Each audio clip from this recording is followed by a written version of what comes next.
Appreciate you guys for tuning in. I'm your host, Gabos, and we back with another video. Hit the like and subscribe button for more content. And your boys on Twitch now. Info in the bio below. Yo, the most feared kids in the US, people. Yes, it's that time of the day again. This is how I want to spend my Labor Day. Shout out to all y'all celebrating, but I don't trust people kids, bro. Heck, I probably won't even trust mine. I feel like no matter how well of a job you do as a parent, you can only have but so much influence into the mind of a child. And this is why I feel like sometimes you almost gotta fear kids that aren't your own, bro, because kids are stupid. We know this. The majority of their childhood is countless efforts by the parent helping them develop their own thoughts. You know what I mean? Like we're really responsible for the development of their minds. But some of them go astray. Some of them got their own mission, bro. And this is why I like to tell y'all, bro, I don't believe everybody good, man.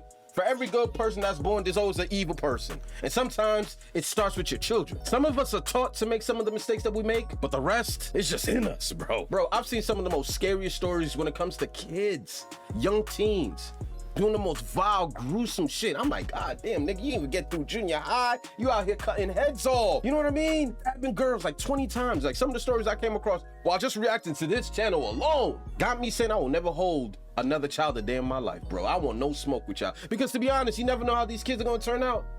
They look cute.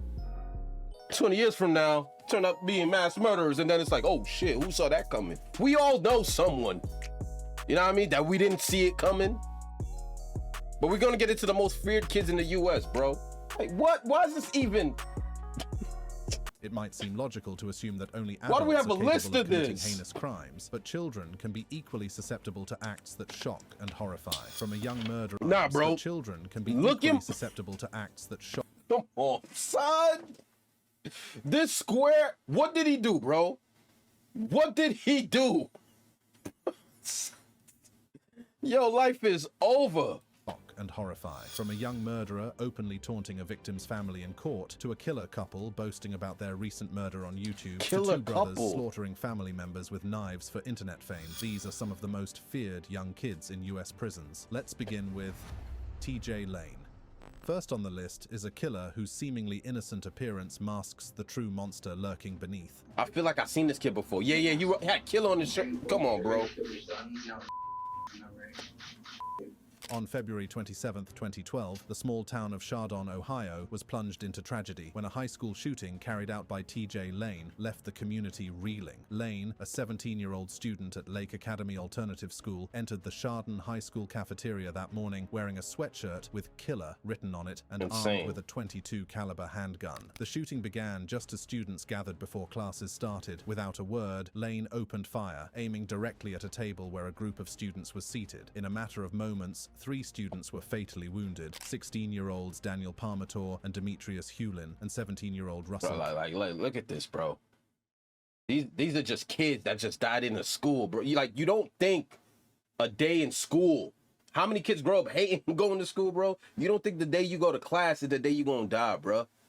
Look at these kids. And just there's nothing you could do that requires this, right? There's nothing you could do that could really trigger someone, no pun intended, to want to do something like this, bro. King Jr. Additionally, 3 other students were injured, one of whom suffered permanent paralysis. Lane was not a stranger to the students at Chardon High School, as he had attended the school before transferring to the alternative education program. The motive behind his violent actions remained largely unclear, though some reports suggested he felt victimized or ostracized. The response to the shooting was swift. A teacher chased Lane out of the school, and he was later apprehended by authorities near his car parked about a mile away from the scene. Subsequent investigations revealed that he made it out alive used in the shootings from his uncle. During his trial, Lane's demeanor was notably defiant and disturbing. He appeared in court wearing a t-shirt with the word "killer" scrawled across it, which he had written himself. He smirked and made oh yeah, pack him up. Pack him up. Like you want to talk about, how do you not care that you're about to get life in prison? How is that, like, how are you just so brass with the idea of killing someone that you okay with life in prison being the consequence, where you're just like, I'm gonna get life anyway, why not gloat about it? What? They should have hit him with the counterpunch. Psych, we got the needle for you.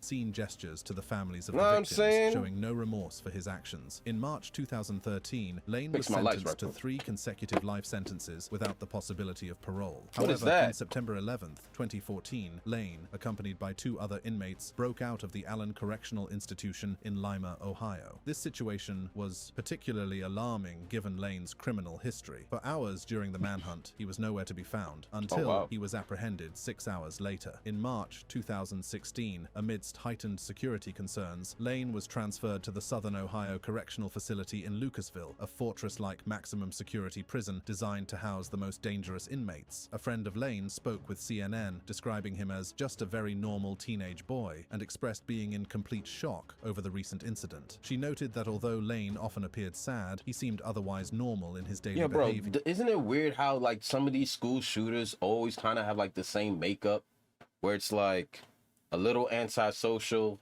not really in with the cool kids, not really popular. Like they're just like the quietest kid in the back of the class. Some of them get bullied. Half of them don't even get bullied no more. Like now they don't even need a reason to go into school and start airing it out. Like half of them are just mad at the world because they don't got no friends. They don't get no bitches. But you know what I'm saying? Like the MO seems to typically be the same. I mean, another friend shared insights into Lane's school life, revealing that he was regularly teased by his peers. This bullying led Lane to put a wall around himself, making him reluctant to share personal details or open up about his experiences. But these accounts raise a critical question. Can the difficulties Lane faced at home and the bullying justify his actions? Alyssa Bustamante. Have you ever seen anything like this? I never have, and I hope never to see another case like this. In a chilling episode that shook the nation, Alyssa Bustamante, a 15-year-old from Missouri, became infamously known as the Missouri teen thrill killer. Her heinous act involved the calculated murder of her 9-year-old neighbor, Elizabeth Alton. Alyssa Bustamante appeared to be an ordinary teenage girl, but her internet persona revealed a far darker side. This hidden darkness erupted on October 21st, 2009, when Bustamante lured her 9-year-old neighbor, Elizabeth Alton, into the woods. There, she strangled the young girl, slit her throat, and stabbed her in the chest with a kitchen knife. After the murder, Alyssa buried Elizabeth's body in a shallow grave she had hand-dug behind their homes. This brutal act seemed to be a manifestation of Alyssa's most horrific fantasies. Her public MySpace and YouTube profiles disturbingly listed killing people and cutting as her hobbies, hinting at the violent thoughts she harbored. On the day of the murder, Alyssa recorded in her journal, revealing her homicidal thoughts and expressing a chilling curiosity about what it felt like to take a life. She wrote, "I just killed someone. I strangled them and slit their throat and stabbed them. Now they're dead. I don't know how to feel ATM. It was amazing. As soon as you get over the oh my god I can't do this feeling, it's pretty enjoyable. I'm kind of nervous and shaky though right now. Okay, I gotta go to church now. LOL." On the evening of October 21st, 2009, after Patty Price reported her daughter, Elizabeth Alton, missing, police launched an urgent search. The investigation soon led to Alyssa Bustamante's home, where interviews with her family and the discovery of her journal containing incriminating details pointed to her involvement. Confronted with her journal entries during a rigorous interrogation, Bustamante was pressured into confessing to the crime. She tried to play innocent at first, but then the police told her that they'd found the journal. "We have your diary. We've read your diary, including the last entry."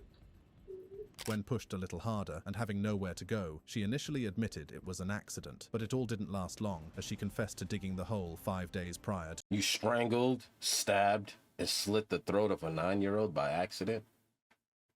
Not you trying to explain that like you just tripped. Accident. To Elizabeth's death. Then the investigator pointed out that an autopsy would reveal exactly how Elizabeth died. He pressed her further by asking, how did she kill her? To which Alyssa made the confession. Cut throat. She died. Don't cry now! At her 2012 trial, Alyssa Bustamante, tried as an adult, despite a turbulent childhood, pled guilty to second-degree murder to avoid a life sentence without parole. This means there's a possibility of parole after 30 years. However, an additional conviction for armed criminal action means that even if she secured... How could she plead second-degree murder when you lure someone into the woods? Second degree is basically saying, hey, I killed this person, but I didn't intend to kill this person. How is she proving that, bro? You ambushed a 9-year-old. I'm telling you, bro, like, thank God. Yo, listen, I may not be perfect, but thank God I'm normal. I'll take that. Because apparently in this day and age, that's the closest we're ever going to get to perfection. Just being normal. Know what I mean? Not having any weird fetishes. Not having this weird urge at a bloodthirst. Where we out here fucking ambushing 9-year-olds and writing up. This level of darkness never needs to be revisited. Just needs to be studied. Parole in 2024, she faces another 30 years, pushing her earliest possible release to 2054 at the age of 60. The next killer kid is Lionel Tate. 2 children are left alone to play, and a 6-year-old girl ends What up we do, dead. Tate? Was this merely a case of child's play gone horribly wrong, or was there something more sinister at work? On July 28, 1999, in Broward County, Florida, 12-year-old Lionel Tate found himself alone with his 6-year-old cousin, Tiffany Unick. That day tragically ended with an event that would see Tate become the youngest American ever sentenced to life in prison without the possibility of parole. She looks like she's not breathing. I tried to do CPR. Okay, is she breathing or no? No, she's not. Are you next to her right now? Yeah, she has some 12? that was coming out of her mouth. On that evening, while Kathleen Grossett Tate was resting upstairs, she left Tiffany Unick in the care of her son, Lionel Tate. Shortly after, Tate alerted his mother that Tiffany was not breathing. Investigation later revealed that the child displayed severe bruises and injuries akin to a vehicular impact, including a fractured skull, a broken rib, and internal hemorrhaging. Tate, however, claimed the injuries resulted from imitating wrestling moves. During the trial, Tate's defense presented the argument that Unick's death was a tragic accident, suggesting that the 12-year-old, who weighed 170 pounds, was merely attempting to imitate wrestling moves of his television heroes with Tiffany, who weighed just 48 pounds. However, their defense failed to sway the jury. In January 2001, when Tate was only 13 years old, he was convicted of first-degree murder. Under Florida law, Tate was convicted of first-degree murder without the jury needing to believe he intended to harm. The law stipulates that knowingly committing an act likely to injure a child, resulting in death, qualifies as child abuse and triggers the felony murder rule. During sentencing, I think this one, they missed the ball on this one, bro. 1999, bro. Unless you could, 12. How do you sentence a 12-year-old to life? I mean, unless you could prove that I think the other case was worse than this one. If that's the story and there's no other proof to suggest otherwise, like he intended to kill his sister, at 12 years old, you're not aware of how much you weigh and how much your weight can impact someone that's smaller than you. Like, I mean, it's a fucked up death, but damn, son, I felt like this black kid got the short end of the stick. I didn't hear anything that would make me think that he deserves life. 2001, when Tate was and I know he 13 killed years somebody. old, he was convicted of first-degree murder. Under Florida First law, degree. Tate was convicted of first-degree murder without the jury needing to believe he intended to harm. The law stipulates that knowingly committing an act likely to injure a child, resulting in death, qualifies as child abuse and triggers the felony murder rule. During sentencing, Judge Joel T. Lazarus outlined that this rule applied even without proof of Tate's intent to kill or awareness of the potential for harm. He even went on to say that the decision was not entirely his to make. Consequently, Tate was sentenced to life in prison without the necessity for the prosecution to demonstrate his intent or understanding of the lethal consequences of his actions. Understandably, the sentence— I ain't gonna front. I don't think I would have gave the kid a jail sentence. I don't think I would have sentenced him. I'm keeping it a beam, bro. The fact that he got life, which is like the worst case scenario for a sibling play wrestling with another sibling and accidentally killing them. Like, it's terrible, but like, I'm not giving him a jail sentence for that, bro. Not at 13, and you ain't got no proof to suggest otherwise. But first-degree murder?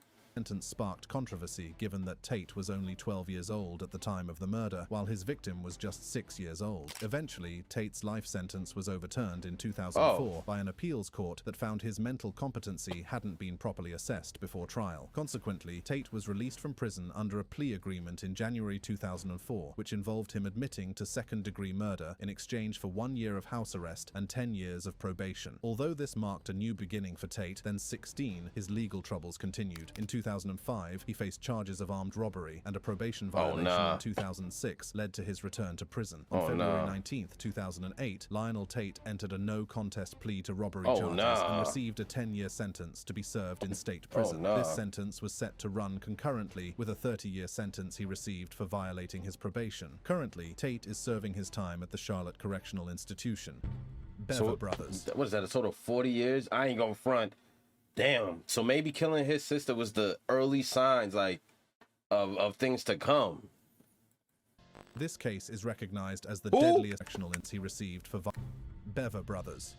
This case is Beaver recognized Brothers. as the These deadliest niggas got a act of tag crime and name. mass murder in Broken Arrow, often referred to as the Beaver Family Massacre. What I'm about to share with you will send chills down your spine. For the Beaver Brothers, the pursuit of becoming famous drove their insane actions. Detective Rihanna Russell, who interviewed the younger brother Michael, reported, "They wanted to kill at least 50 people. They wanted to be famous. They wanted a Wikipedia page. They wanted media coverage." Unfortunately, the tragic series of events began on the evening of July 22, 2015, in their home in Broken Arrow, Oklahoma. Robert D., aged 18, and Michael, aged 16, had secretly amassed a collection of knives, which they used to attack their family members. The horrifying ordeal started when Michael deceitfully drew his sister into a bedroom under the pretense of showing her something on a computer. Robert then ambushed her, severely wounding her by slashing her throat and stabbing her multiple times. The disturbance alerted their mother, April, aged 44, who was brutally attacked by Robert. She suffered at least 48 knife wounds upon confronting him and died on the spot. The brothers continued their violent spree from room to room. Their father, David Beaver, 52, endured 28 stabbings and numerous blunt force traumas. Their youngest brother, Christopher, just 7, received 6 stab wounds. The brothers then attacked their sister, Victoria, 18, stabbing her 18 times across her neck, chest, back, and upper arm. Amidst the bloody chaos, Daniel, 12, managed to lock himself in a room and call 911 for help. However, he was tricked into opening the door by Michael, who acted as a victim himself.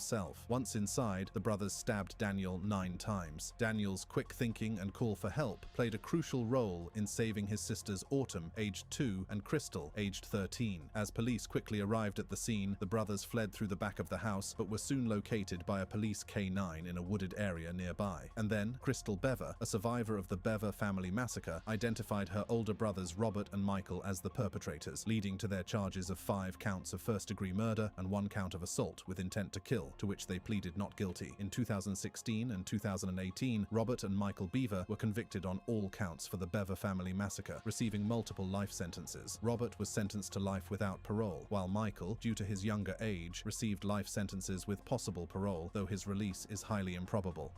Heavenly Arroyo. Now let's look at the case of a 15-year-old girl who ended the life of Ana Vasquez Rodriguez in a barbaric manner. Arroyo, who had recently... Whoa. I ain't gonna hold you. That last story was heavy, bro. Like, this is what I'm saying. You never think it's gonna be you. Once upon a time, there was someone's bundle of joy, son. There was someone's gift to life. Like, the audacity for a child to even wake up and even think about killing their parents, bro. Like that's one of my biggest fears, bro, to get taken out by a kid. Whether it's my kid or any kid. For me to get taken out by a kid, bro, just know my last words was fuck this shit, bro. Cause you can't explain this. I give you life, and just what, 15 years into it, this is what you think to do? Like, this is why I'm paying all your bills. This is why I'm putting you through school. This is why I'm putting food in your stomach and you don't gotta pay nothing. This is what you think to do with your free time? Y'all wanna become serial killer brothers? Oh, hell nah, bro. Oh, hell nah. Oh, what?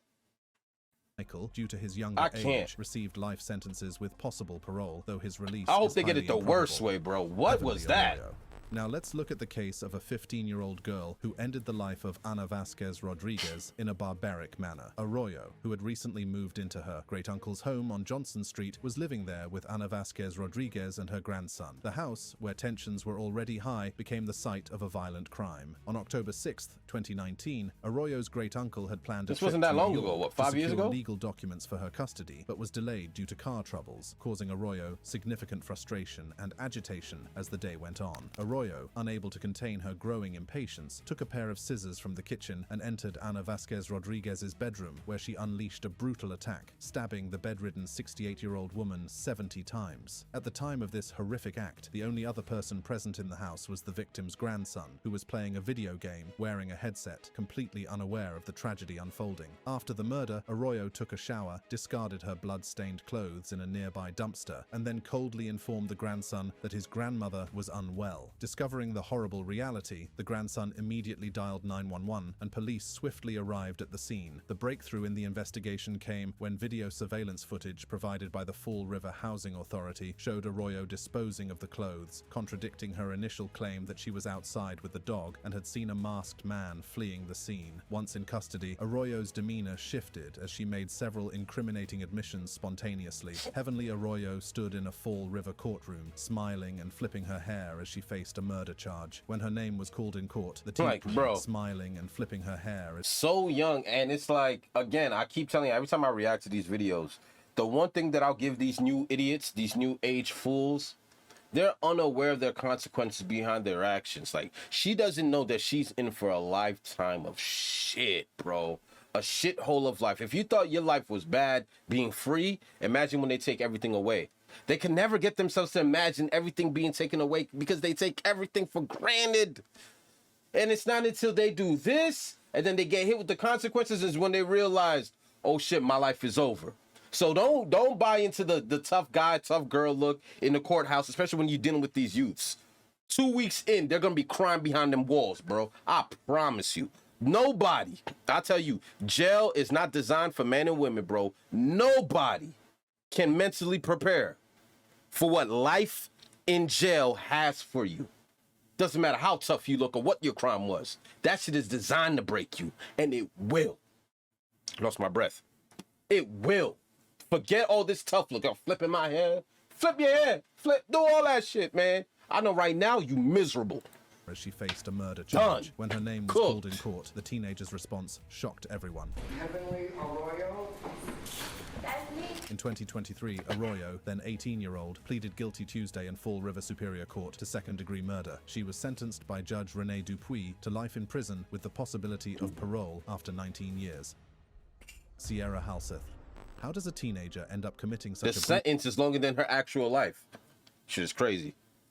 Act of murder. While the Beaver Brothers sought media attention through heinous crimes, this particular case explores the dynamics of teenage rebellion involving a young girl and her boyfriend. In the shadow of a custody battle between Daniel Halseth and his first ex-wife, former state senator Elizabeth Halseth, now Elizabeth Helgelian, a chilling plot unfolded. Sierra Halseth, then 16, and her 18-year-old boyfriend, Aaron Guerrero, were briefly together, before their relationship was curtailed by their parents, who discovered the couple's plan to run away to Los Angeles. On April 8, 2021, Sierra and Aaron prepared for a violent act by purchasing a circular saw, blades, bleach, lighter fluid, gloves, and a drop cloth from stores near Daniel Halseth's home. The next day, Halseth's brutally mutilated body was found in his garage, with an autopsy revealing over 70 stab wounds to his head, neck, and torso. Further horror was added as his remains, stuffed into a sleeping bag, were set ablaze, leaving his body charred from head to toe. The couple's brazenness extended beyond the murder. They uploaded a video to YouTube, stunning viewers. In a shocking declaration, Guerrero announced, I don't know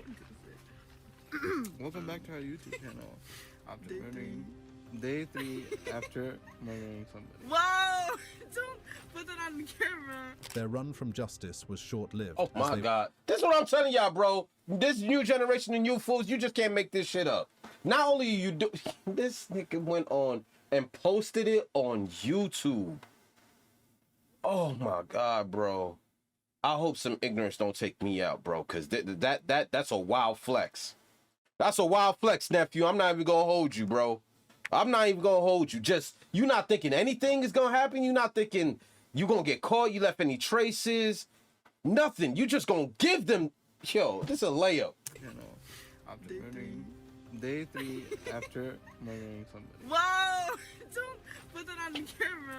Their run from justice was short-lived as they were apprehended in Salt Lake City shortly after the video went live. On May 26, 2022, Guerrero and Sierra Halseth faced the consequences of their actions, pleading guilty to 9 counts, including murder, arson, and robbery. Both were sentenced to 22 years to life in prison with the possibility of parole. At the sentencing, don't cry. Sierra Look at them tears. Look at them tears. Look at the tissue. The possibility of parole. Look at this. Look at this. What you wiping your face for? Huh? Day 3. Day 3 of murdering someone. I can't wait. We need an update video of State Pen. You know what I mean? Day 3 of my life sentence. We need that energy. When is that gonna drop? Now he wanna bring tissues. The nerve of these fools, bruh. At the sentencing, Sierra offered no apology, while Guerrero did. Roxana Sikorsky. In a case that gripped the suburban community Weirdo, of Plymouth, bro. Michigan, 15-year-old Roxana Sikorsky and her adult boyfriend faced severe charges for conspiring to murder her family. The story of Roxana Sikorsky is a tragic one, beginning with her adoption from Poland at the age of 4, along with her 2 siblings, by the Sikorsky family. Early abuse led to a diagnosis of reactive attachment disorder for Roxana, a condition that made it difficult for her to form emotional bonds with her caregivers. At the age of 15, in October 2014, Roxana's life took a dark turn under the influence of her 23-year-old boyfriend, Michael Rivera. Rivera, who was much older, manipulated Roxana and hatched a plan to murder her family members who were against their relationship. He went so far as to send Roxana detailed instructions on how to carry out the killings, including a medical diagram to ensure she targeted vital areas. That night, Roxana attacked her younger brother with a fillet knife, aiming for his neck, but thankfully, he survived. Her sister's screams alerted the parents, and Roxana fled the scene, escaping through a window. She met up with Rivera and they hid in southwest Detroit, but were soon found by the police. Due to the premeditated nature of her actions, prosecutors charged Roxana as an adult. In March 2016, a Detroit court sentenced her to 10 to 20 years in prison for the conspiracy to kill her family, while Rivera received a life sentence in 2015.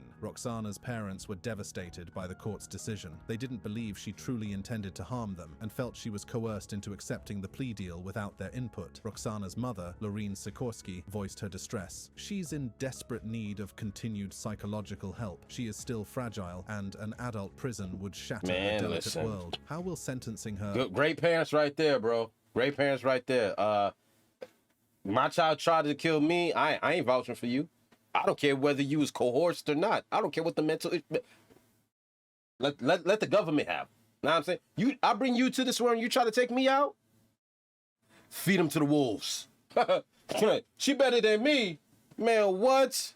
As an adult helper, is this justice? Roxana also shared her side of the story. He goes, cut like slice like a tomato. I'm like, what do you mean? He goes, on the neck. He sends me an artery picture. And it's like right over here, where you do that. Eric Smith. This is the case that made national headlines in the United States. It's okay, Mom, I'll go by myself, were the last words Doreen Roby heard from her 4-year-old son, Derek Roby. Let's take a closer look at this notorious case. On a seemingly ordinary summer day, August 2nd, 1993, the tranquility of Savona, New York, was shattered by a devastating act of violence. 13-year-old Eric Smith encountered 4-year-old Derek Roby, who was en route to a summer camp in the local park. In a sinister turn, Smith lured the young boy into a secluded wooded area under the guise of showing him a shortcut. There, he mercilessly ended the young boy's life by first strangling him until he passed out, and then by dropping a large rock on his head. He then took Kool-Aid from Robbie's lunchbox and poured it into Robbie's open wounds. Later that day, the reality of the dark tragedy unfolded when Derek's mother arrived at the park to pick him up, only to discover that he had never made it to camp. Hours later, searchers discovered Derek's body in the woods, only yards from the park, and with the perpetrator still free, the residents of Savona were gripped by fear for the safety of their own children. Who knew it was a seemingly innocent-looking Eric Smith? By August 8th, overwhelmed by guilt, Eric confessed to his mother that he had killed Derek. That night, the Smith family informed the police. This terrible thing was done. I think everybody, including myself, thought it was an adult. And how could anybody do such a terrible, terrible thing?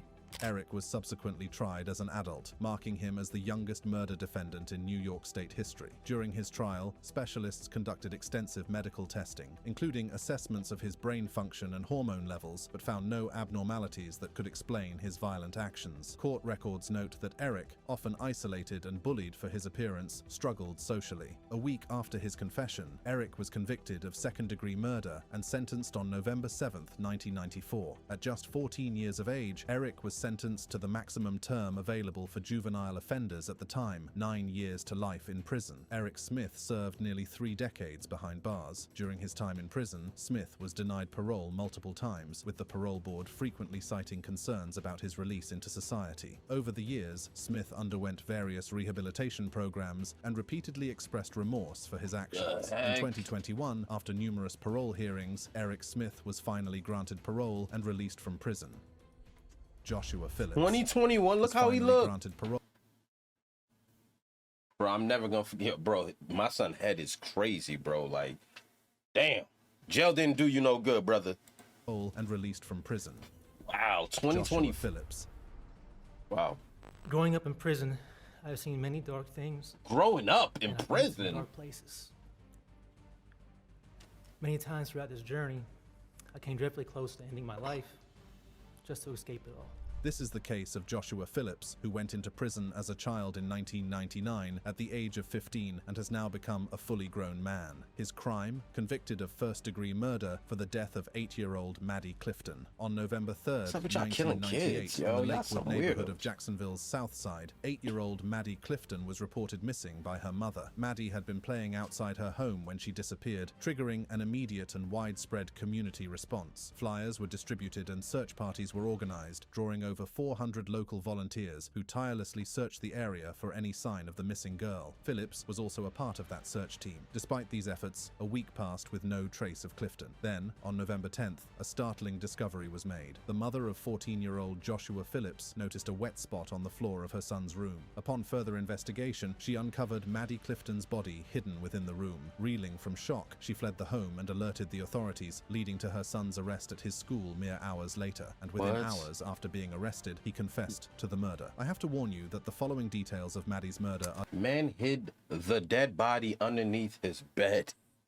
Yo, it ain't funny, bro. I'm not even trying to make a joke about this, but like, hiding a dead body underneath your mattress is insane work.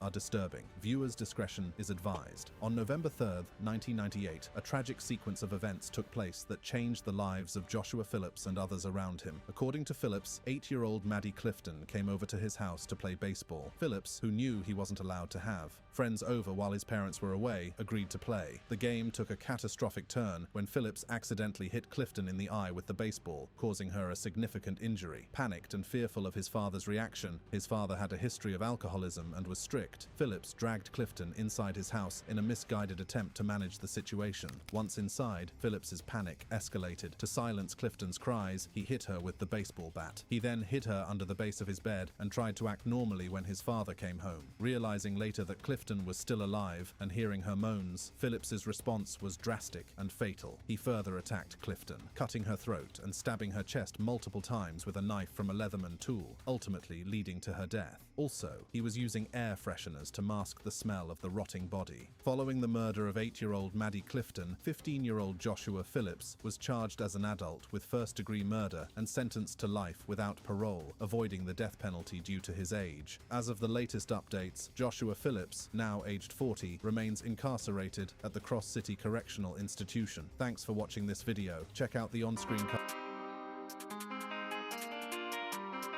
My son just made the situation worse, bro. Like, I ain't gonna front, these stories took, like, I'm just at a loss for words, bro. What did I just watch, son? Not my son playing with a girl, hurts her, and instead of just like he's so afraid of his father beating his ass, this nigga kills her. Oh my gosh.